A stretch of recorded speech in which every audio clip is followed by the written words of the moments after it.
Our story begins with the city of Mecca. It is said that when Adam and Eve were first expelled from paradise, the two were separated, with Eve having landed near the city of Mecca and Adam having landed somewhere in the Far East.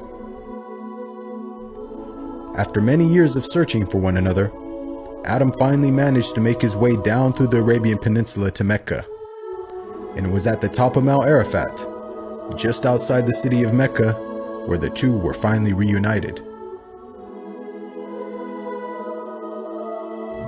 Mecca is also significant because it is considered the first place on earth that God Almighty was worshipped alone. And so, it was at that very spot that Abraham and his son Ishmael built the first house of worship for God.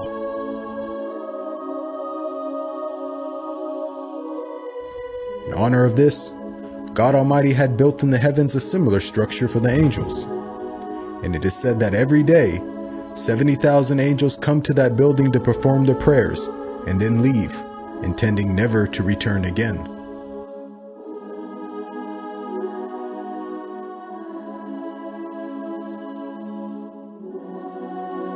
When Abraham and Ishmael had finished building the sacred house, there was still one brick that had to be put in its place. And so, Abraham sent his son Ishmael off to find a unique stone that he could put there.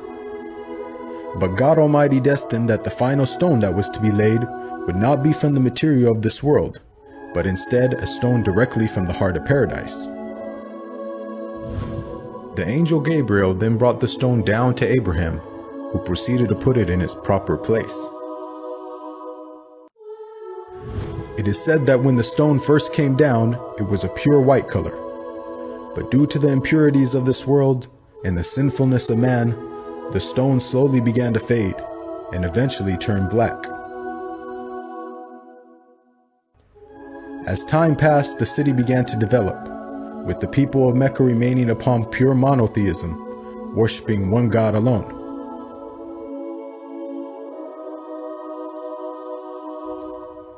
This despite the fact that their neighbors in Egypt, Mesopotamia, and the Levant had been practicing paganism for centuries. But this was all to change when a merchant by the name of Amr ibn Nuhay had decided to conduct his business outside of Mecca. Amr then proceeded to journey northwards until he reached the lands of Levant. There, Amr would witness for the first time things like modern architecture, advanced literature, and of course, the practice of paganism.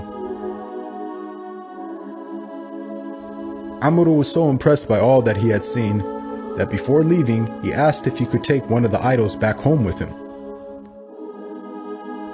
The people agreed, and so Amr took the idol and placed it along with the other goods and merchandise in his caravan.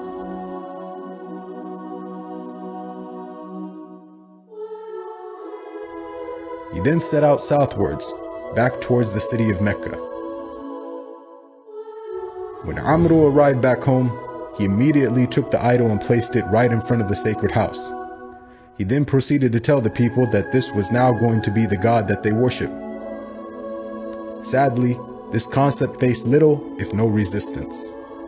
And as time passed, the people began to worship more and more different idols, until it is said by the end of the 6th century, there were over 360 different idols surrounding the sacred house in Mecca.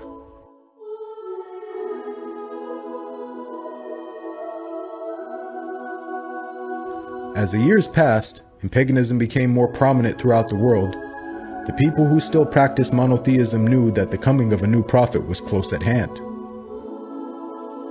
And so, either through deductive reasoning or through interpretation of their holy text, many had concluded that the Arabian Peninsula was the most probable place God would send his new prophet.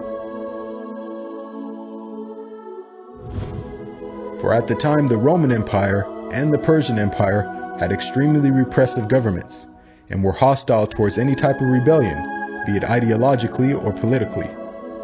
While the Arabian Peninsula, on the other hand, though also deeply mired in paganism, was a land ruled by tribal law and never had a real central government.